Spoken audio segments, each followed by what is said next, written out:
Snow fell over Manhattan the way it always did in the final week of the year. Thick and silent, blanketing the glass towers of the financial district until the whole city looked like it was holding its breath. Inside the crystal atrium of Sterling Dynamics, a corporation worth tens of billions of dollars, the air was warm and sterile, filled with the quiet hum of power. A woman in a tailored charcoal suit stood at the center of that atrium, her heels striking the marble floor, with the precision of someone who had never once doubted her own authority. She looked at the man standing before her, a stranger in a worn winter coat, and set her gold wristwatch down on the reception counter with a small, deliberate click. "You have exactly 60 seconds to disappear," she said. The man did not raise his voice. He did not argue. He simply nodded, reached into his coat, and made a phone call that lasted exactly 7 seconds. No shouting, no begging, no threats of any kind. 7 minutes later, every phone belonging to the executive board began ringing at once. 10 minutes after that, it was the woman who had given the order who was asked to leave the room. And what silenced the entire building, what turned confident laughter into stunned disbelief, was the true identity of the man in the old coat. Somewhere above the atrium, on the 42nd floor, a wall of glass offices watched the falling snow settle over the city.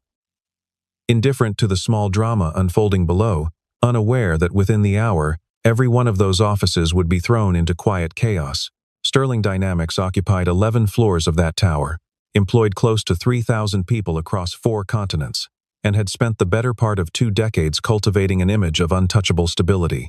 Nothing about that particular Tuesday suggested it would become the single most consequential day in the company's recent history. And yet, by evening, every person who worked inside those walls would understand that the version of Sterling Dynamics they thought they knew had quietly stopped existing sometime around 11 o'clock that morning. His name was Ethan Carter, and on that particular morning he looked like nobody of consequence at all.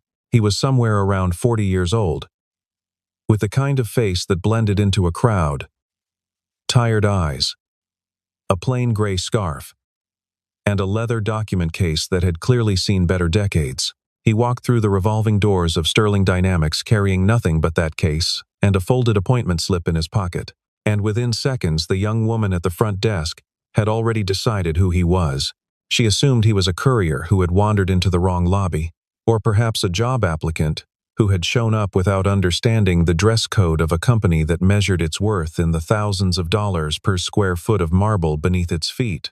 A security manager named Daniel Reeves approached him within moments, his tone polite but firm, informing him that deliveries were handled through the rear entrance and that visitors without proper credentials were not permitted past the front desk. Ethan simply said, "I have an appointment," his voice calm and unhurried, without a trace of irritation. Nobody believed him. The receptionist glanced at her screen, found no obvious record under the name he gave, and exchanged a look with Daniel that said everything words did not need to. It was at that exact moment that the elevator chimed and the executive team descended into the atrium, led by a woman whose reputation preceded her into every room she entered. Victoria Hale was 37 years old, and in the 11 years she had spent climbing toward the chief executive position at Sterling Dynamics, she had built a legend around herself. Brilliant, ruthless, immaculately composed, and famously intolerant of anything that resembled wasted time. She had grown accustomed to boardrooms bending to her presence, to junior staff straightening their posture the moment she walked past, and to a version of respect that came less from admiration and more from fear. When she noticed the small commotion near the front desk, she paused, and Daniel quickly briefed her in a low voice, explaining that an unidentified man was refusing to leave despite having no verified appointment. Victoria studied Ethan for a long moment, taking in the coat, the scuffed shoes, the plain document case, and something in her expression hardened into the particular contempt she reserved for anyone she judged unworthy of her attention. "You have exactly 60 seconds to disappear," she said, loud enough for the entire atrium to hear, and the words landed like a verdict rather than a request. A ripple of laughter moved through the gathered staff, the kind of laughter that comes easily when everyone in a room has decided together who deserves to be humiliated. A junior analyst near the elevators pulled out her phone, angling it toward Ethan, already imagining how many people might see the footage of a stranger being thrown out of one of the most powerful buildings in the city. Somewhere near the security desk, the closed-circuit cameras kept recording, indifferent to the cruelty unfolding in front of their lenses. Capturing every second with the same, flat, patient gaze they had turned on 10,000 ordinary Tuesdays before. Ethan did not flinch, did not raise his hands in protest, did not offer the pleading explanation that everyone in that atrium seemed to expect from him. He simply looked at Victoria the way a man looks at weather he is already prepared for, something to be waited out rather than fought, and in that stillness there was a quality nobody in the room quite knew how to read. The 60 seconds Victoria had granted him ticked away in silence, and when they expired, Ethan finally moved. Though not toward the door, he reached into the inner pocket of his coat and withdrew a plain black phone, the screen unremarkable, the case scratched from years of use. He dialed a number from memory without needing to check it, lifted the phone to his ear, and spoke 2 short sentences that nobody in the atrium would understand the weight of until much later. "It's me," he said first, his voice low but perfectly clear. Then, after the briefest pause, he added 4 words that would soon detonate quietly through the entire financial ecosystem surrounding Sterling Dynamics. "Execute Protocol 7, he said, and then he ended the call. The entire exchange lasted 7 seconds, no longer, and for a moment, the atrium remained exactly as it had been, full of quiet laughter, gets dark, and the low murmur of people who believed they had just watched a nobody get put in his place. For a brief moment, the atrium held 2 entirely different realities inside the same space. One visible and one not. In the version everyone could see, a stranger had been humiliated and had responded with a pointless, almost comic phone call, before presumably slinking away in defeat. In the version only Ethan understood, a mechanism 20 years in the making had just been quietly set into motion. One that no amount of apology or backpedaling would be able to stop once it began. He had built that mechanism carefully, layering safeguard upon safeguard into the architecture of Sterling Dynamics, precisely so that it could never be dismantled by a single impulsive decision, not even one of his own.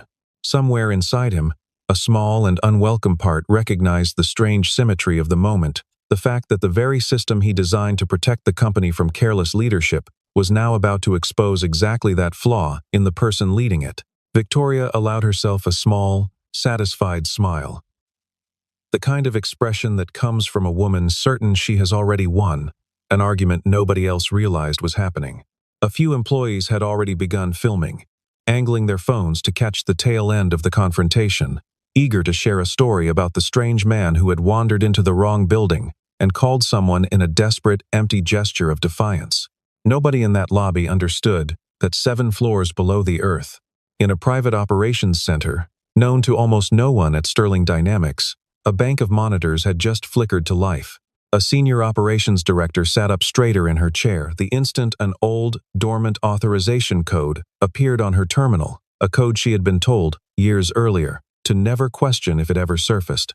Within moments, a team of attorneys in a different part of the city received a simultaneous alert on their secured devices, and a separate team of financial strategists, working 3 blocks away, began pulling files that had not been touched in over a decade. None of them needed further instruction. They had clearly been waiting. The operations center itself was located 7 floors beneath street level, accessible only through a private elevator that required a separate biometric key most employees at Sterling Dynamics did not even know existed.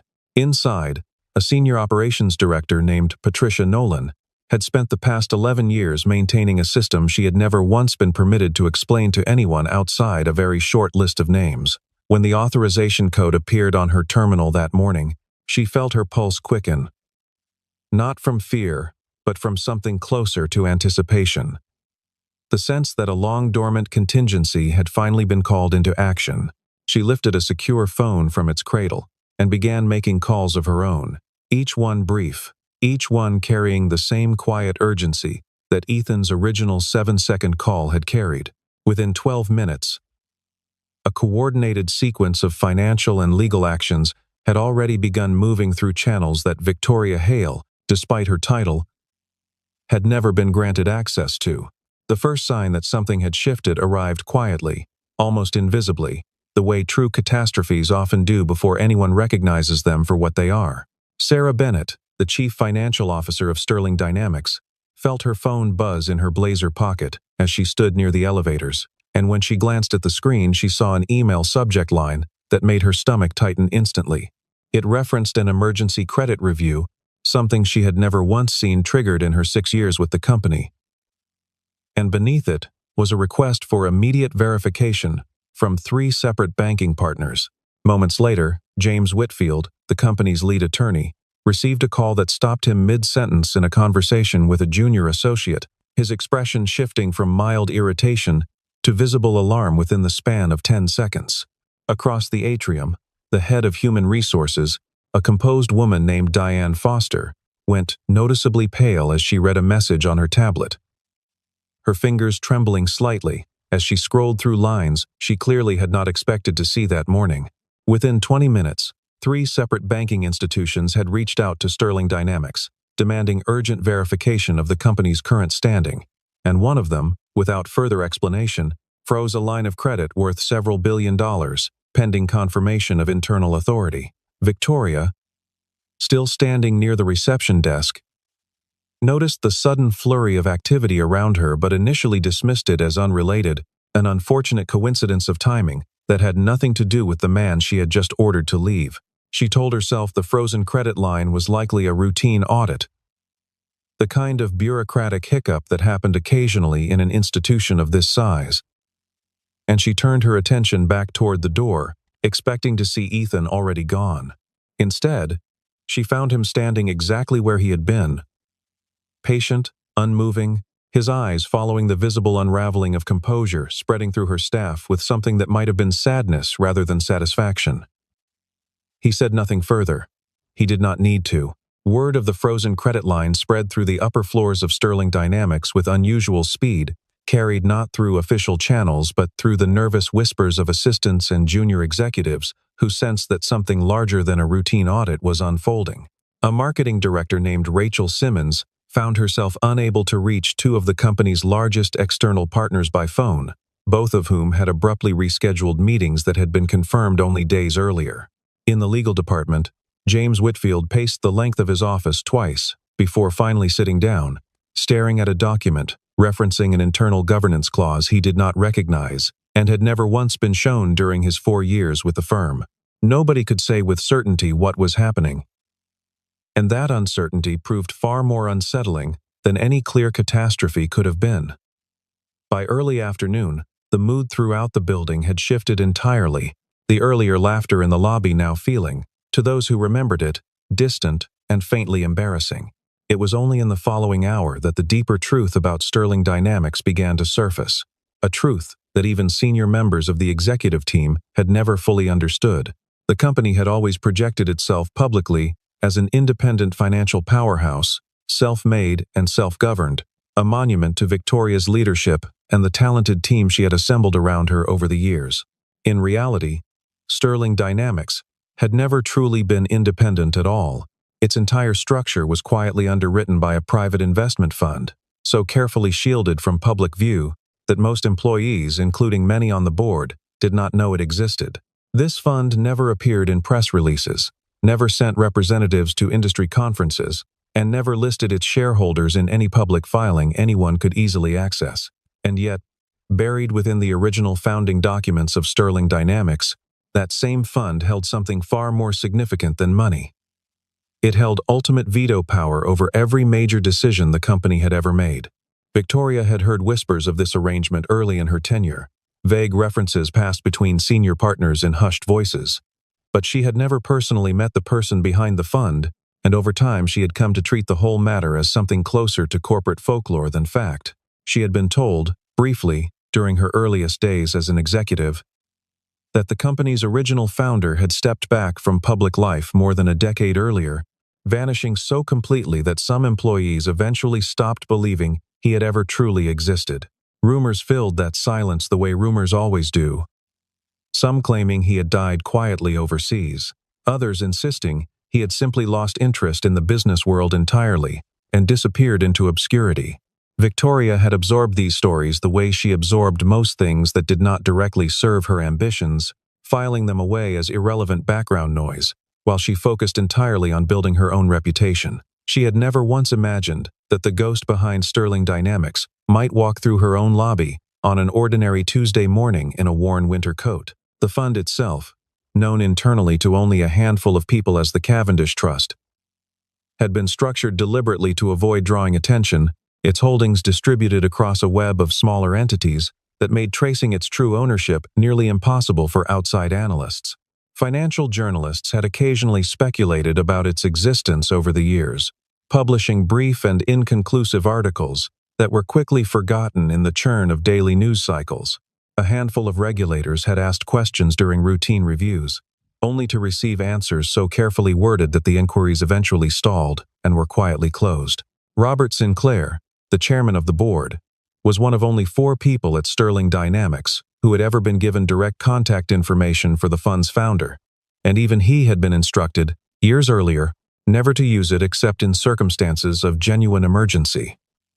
Nobody at the company, least of all Victoria, understood how close that threshold had come to being crossed on an otherwise unremarkable winter morning. The sound of rotor blades cutting through the falling snow reached the atrium roughly 40 minutes after Ethan's phone call, and within moments, a private helicopter had landed on the emergency pad atop the adjacent parking structure. A group of unfamiliar attorneys strode through the revolving doors first, their expressions grave, followed closely by 3 members of the Sterling Dynamics board of directors who rarely, if ever, appeared in person at the company's headquarters. Robert Sinclair, the aging chairman of the board, entered last, moving with a stiffness that suggested he had been pulled away from something important without warning, his eyes scanning the atrium until they landed on the man in the worn coat still standing near the reception desk. What happened next stunned everyone who witnessed it. Robert Sinclair, a man known throughout the financial world for his icy detachment, stopped in his tracks, straightened his posture, and inclined his head toward Ethan with unmistakable deference. "Gentlemen," he said, turning briefly toward the stunned executives gathered around him, "our founder has arrived." A younger receptionist named Michael Turner, who had only started working at Sterling Dynamics 3 months earlier, felt a small twist of discomfort watching the scene unfold. Though he said nothing, unwilling to risk his own position by questioning the judgment of a woman as powerful as Victoria Hale, he had noticed something in Ethan's demeanor that the others seemed to miss entirely. A kind of unhurried patience that did not match the description of a lost visitor or a confused stranger. Ethan glanced briefly at his watch, an old, unremarkable piece with a scratched leather band, and said nothing further as the countdown Victoria had imposed continued to tick silently around him. Somewhere near the elevators, a group of junior analysts exchanged amused glances, already composing the story they would tell their colleagues later that afternoon about the strange man who had been thrown out of the building in under a minute. None of them noticed that Ethan's eyes had drifted briefly toward the security cameras mounted above the reception desk, the faintest suggestion of familiarity crossing his expression before it disappeared again behind his usual calm. The words landed across the atrium like a physical blow, and for several seconds nobody moved at all, the entire space frozen in a silence so complete that the soft hiss of the coffee machine near the reception desk became suddenly, absurdly audible.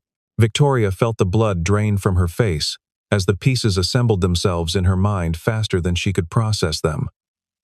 The worn coat, the calm refusal to argue, the 7-second phone call that had somehow paralyzed 3 separate banking institutions within the hour. The man she had ordered out of the building in front of dozens of witnesses was not a courier, was not a lost job applicant, was not anyone she could dismiss with a glance and a countdown. He was the person who had built Sterling Dynamics from nothing more than an idea 2 decades earlier, the same man whose signature appeared on the very founding documents that gave him final authority over everything the company had ever become. Somewhere in the back of the crowd, the junior analyst who had filmed the earlier confrontation quietly deleted the footage from her phone, suddenly aware of how differently the video would be interpreted once its full context became known. Michael Turner, still standing behind the reception desk, felt a strange mixture of vindication and disbelief, replaying in his mind the calm patience Ethan had shown throughout an ordeal that would have provoked anger in almost anyone else.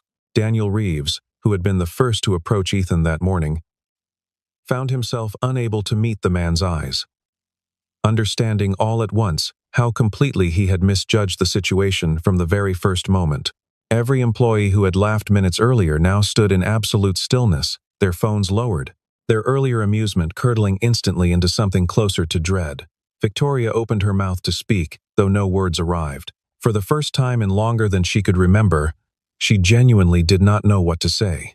To understand how Ethan Carter had come to stand in that lobby unrecognized, it helped to look back 20 years, to a much smaller office in a much less glamorous part of the city, where a younger version of the same man had built the earliest foundations of what would eventually become Sterling Dynamics. He had started with almost nothing, a handful of employees, a modest loan, and an idea about financial services that most established firms at the time considered too risky to pursue. Over the following years, he grew that idea into something formidable, working relentlessly, sacrificing sleep and comfort in equal measure, until the company he had built finally reached a scale that attracted serious institutional interest. When the opportunity came to sell operational control to a new executive leadership team while retaining ownership through the private fund he quietly established, Ethan made a decision that surprised nearly everyone who knew him. He stepped back entirely, disappearing from public view, choosing to observe rather than command. His reasoning, though never publicly explained, was simple in its logic, even if unconventional in its execution. He wanted to know whether the company he had built could preserve its original values without his direct presence enforcing them, whether the culture he had tried to instill would survive contact with ambition, profit targets, and the slow erosion that often accompanies growth. For years, he watched from a careful distance, reviewing reports, occasionally intervening through anonymous channels when something seemed to drift too far off course, but largely allowing the company to evolve under its own momentum.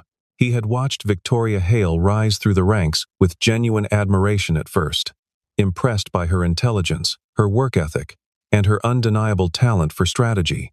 Over time, however, he began noticing something else developing alongside her success: a growing tendency to measure people by their appearance, their titles, their perceived usefulness, rather than by the substance of who they actually were.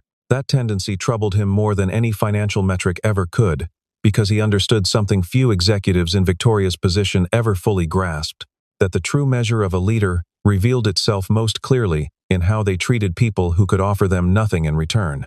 He had watched, through careful and quiet channels, as Victoria dismissed junior employees without a second thought, as she reserved warmth only for those whose influence might benefit her directly, as her definition of value narrowed further with every promotion she earned. There had been earlier signs he chose to overlook. A canceled contract with a small vendor whose owner had shown up to a meeting in modest clothing, a round of layoffs that disproportionately affected employees without powerful advocates in the building, a pattern of impatience toward anyone who could not immediately articulate their usefulness to her, in financial terms. Each incident on its own seemed small enough to excuse the ordinary friction of a demanding industry, rather than evidence of something deeper, and for years Ethan told himself the good Victoria had accomplished still outweighed these smaller failures of character. It was only in the months leading up to that snowy December morning that he finally admitted to himself the pattern had become too consistent to ignore any longer, and that the company bearing his name deserved a leader who valued people as much as she valued performance. The morning he walked into Sterling Dynamics wearing an old coat and carrying a worn document case was not an accident or a coincidence. It was, in fact, the final and most direct test he intended to give her. A deliberate choice to appear exactly as the kind of person Victoria had shown, time and again, that she considered beneath her notice. What followed in that atrium was not an accident either. It was the last data point Ethan Carter needed.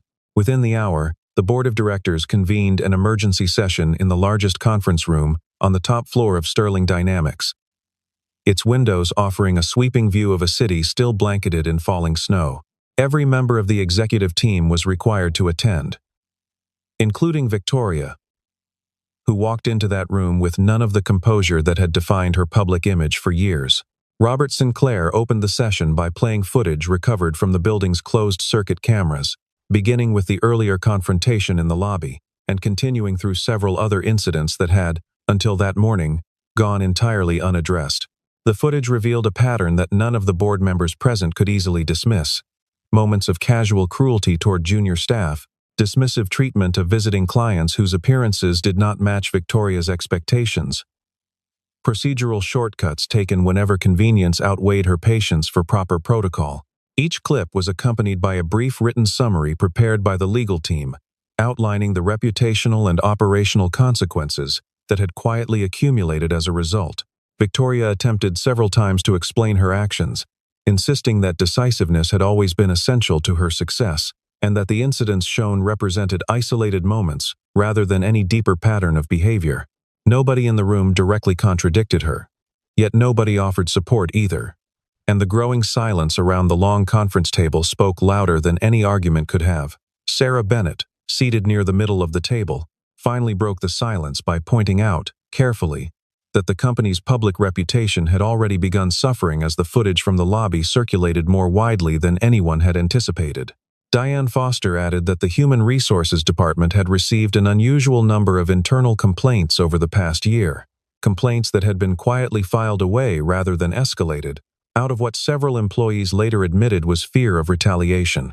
Robert Sinclair listened to each account without interrupting, his expression unreadable, occasionally glancing toward Ethan as though gauging his reaction before allowing the discussion to continue. It was Ethan, seated quietly at the far end of the table, who finally spoke.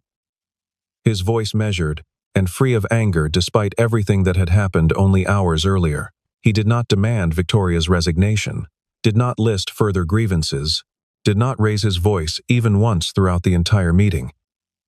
Instead, he asked a single question that settled over the room, like a weight nobody quite knew how to lift. "What does a chief executive actually represent?" he asked, looking directly at Victoria as he said it. And for a long moment, nobody in that room offered an answer.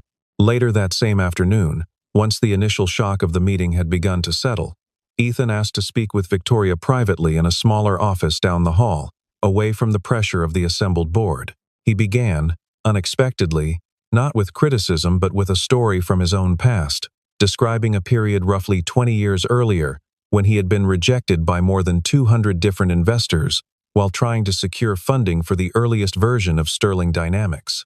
He described walking into meeting after meeting wearing whatever clothing he could afford at the time, often dismissed within minutes by people who judged his potential based entirely on his appearance rather than the substance of his ideas. If even one of those investors had treated him the way Victoria had treated him that morning, he explained calmly, Sterling Dynamics would never have existed at all, and none of the people currently employed within its walls would have the careers they now depended on. Victoria listened in silence, something in her expression shifting as the weight of his words settled over her, the realization arriving slowly but unmistakably that her greatest failure had never truly been a matter of poor decision-making. Her true failure lived somewhere deeper, in the quiet assumptions she made about people before she ever gave them the chance to prove those assumptions wrong, in the reflexive contempt she reserved for anyone who did not immediately signal wealth or status through their appearance. For the first time in longer than she could clearly remember, Victoria Hale apologized, and this apology carried none of the practiced diplomacy she typically used in public statements or shareholder meetings. It was quiet, unpolished, and entirely without performance. Offered not to protect her position as chief executive but because she genuinely understood, perhaps for the first time, exactly what she had done and to how many people she had likely done it. She thought, in that moment, of every visitor she had dismissed with a glance, every employee whose name she had never bothered to learn, every small act of contempt. She had allowed herself simply because her position gave her the power to do so, without consequence. None of those people had ever been given the chance to prove her wrong the way Ethan had, and the thought settled over her with a weight she found difficult to carry. Ethan did not offer easy forgiveness in return, nor did he pretend the apology alone repaired anything meaningful. He simply nodded, acknowledging what she had said, and told her that real change would need to be demonstrated over months and years rather than declared in a single conversation. When the board reconvened the following morning, the majority position among its members favored Victoria's immediate removal, arguing that the reputational damage from the leaked footage alone justified swift and decisive action. Ethan, however, surprised nearly everyone present by arguing against her dismissal, offering a perspective that few in that room had considered amid their focus on optics and liability. He reminded the board that justice was rarely served by the swiftest possible punishment, that true accountability required a person to sit with the consequences of their actions long enough to actually change because of them, rather than simply disappearing into a settlement and a quiet resignation. Firing someone is easy, he told the assembled board members, his tone calm but firm. But changing someone is far more difficult and far more valuable when it actually succeeds. He proposed an alternative path forward, one that would require Victoria to remain with the company, but under an entirely different set of conditions than she had ever operated under before. She would undergo extensive retraining focused specifically on interpersonal leadership, would be required to spend regular hours working directly with frontline staff and clients, rather than remaining isolated in executive spaces, and would personally oversee a complete rebuilding of the company's internal culture from the ground up. Robert Sinclair objected initially, arguing that shareholders would view any leniency as weakness. But Ethan reminded the board that he still held final authority over decisions of this nature. And that authority, rarely exercised, would be exercised now. Several board members exchanged uncertain glances, unaccustomed to watching Robert Sinclair yield so completely to another person's judgment, yet none of them chose to challenge the decision further. Victoria, seated at the far end of the table, said nothing during this exchange, aware that her future had just been decided by two men, discussing her as though she were both present and somehow absent from the room at once. When the vote finally concluded in her favor, narrowly but decisively, she felt neither relief nor triumph, only the sober recognition that she had been given something she had not earned and would now have to work to deserve. Victoria accepted these conditions without hesitation, a response that surprised several board members who had expected resistance from a woman known throughout her career for guarding her authority fiercely. Over the following weeks, she began appearing in parts of the company she had rarely visited before, sitting alongside customer service representatives as they handled difficult calls, standing behind the reception desk during particularly busy mornings, listening to employees whose names she had never previously bothered to learn. It was uncomfortable at first, and she struggled visibly with instincts that had been reinforced over more than a decade of climbing toward power through control rather than connection. Slowly, however, something in her approach began to shift, the rigid detachment softening into something closer to genuine curiosity about the people who made up the company she led. Ethan observed this transformation from a careful distance, offering guidance when asked but never dictating her choices. And gradually, a quiet mutual respect began to develop between them, built not on hierarchy but on the shared understanding of what real change actually required. 6 months later, Sterling Dynamics recorded the highest client satisfaction ratings in its entire history, a statistic that surprised industry analysts who had expected the earlier scandal to permanently damage the company's public reputation. Victoria had changed in ways that extended far beyond boardroom strategy, personally greeting visitors at the front desk on her way to meetings, remembering the names of employees across every department, and instituting new company policies that explicitly prohibited judging clients or staff based on appearance rather than substance. Michael Turner, the young receptionist who had once watched silently as Ethan stood accused in the lobby, found himself promoted into a junior management role after Victoria personally noticed the quiet integrity with which he treated every visitor who walked through the doors, regardless of how they were dressed or what they carried with them. Daniel Reeves, the security manager who had first approached Ethan that morning, later admitted in a private conversation with colleagues that the incident had changed how he evaluated every person who entered the building afterward, no longer relying on appearance as a shortcut for judgment. Sarah Bennett noted in an internal review that client retention had climbed steadily throughout the year, a trend she attributed less to any new financial strategy and more to a simple, measurable shift in how the company's staff treated the people they served. Even Robert Sinclair, never a man prone to sentimentality, remarked privately to another board member that he had not seen the company operate with this much genuine cohesion since its earliest and hungriest years. During the company's annual recognition ceremony held that winter, exactly 1 year after the incident that had nearly ended her career, Victoria stood before the entire staff of Sterling Dynamics and spoke publicly about what had happened in the lobby that snowy December morning. She acknowledged the humiliation Ethan had experienced at her hands without minimizing it or offering excuses. And then she said something that many in attendance would remember for years afterward. "That 7-second phone call did not destroy my career," she told the room. Her voice steady despite the emotion clearly present beneath it. "It saved who I actually am as a person," she continued, and the room remained completely silent as she spoke, absorbing words that carried none of the polished detachment her earlier public statements had always contained. Ethan stood near the back of the room throughout her remarks, dressed once again in a simple coat, unremarkable among the crowd, exactly the way he preferred to remain. When Victoria finished speaking, their eyes met briefly across the room, and something passed between them that needed no further words. An understanding built slowly over months of difficult, honest work, rather than granted easily through forgiveness alone. Afterward, the two of them walked together toward the same atrium where everything had begun, standing quietly near the spot where a wristwatch had once been placed on a counter beside an ultimatum. Outside the towering glass windows, snow continued falling gently over the city, the same steady winter snow that had blanketed Manhattan exactly 1 year earlier on the morning of their first encounter. This time, however, neither of them felt the cold the way they once had. Victoria looked out at the falling snow and thought about how close she had come to losing something far more important than her position, something she had never even realized she was in danger of losing, until a stranger in a worn coat forced her to confront it directly. Ethan thought about the company he had built 2 decades earlier, about the values he had always hoped it would carry forward long after his own direct involvement ended, and about the quiet satisfaction of watching those values take root again after nearly disappearing entirely. Neither of them spoke of the incident as a punishment any longer, and neither of them needed to, because both understood by then that it had never truly been about punishment at all. It had always been, from the very first ticking second of that 60-second countdown, about the slow and difficult work of becoming someone worth the power one already held. What the story of that snowy morning ultimately revealed, long after the headlines faded and the footage stopped circulating, was a truth far simpler and far more enduring than any boardroom drama or corporate scandal.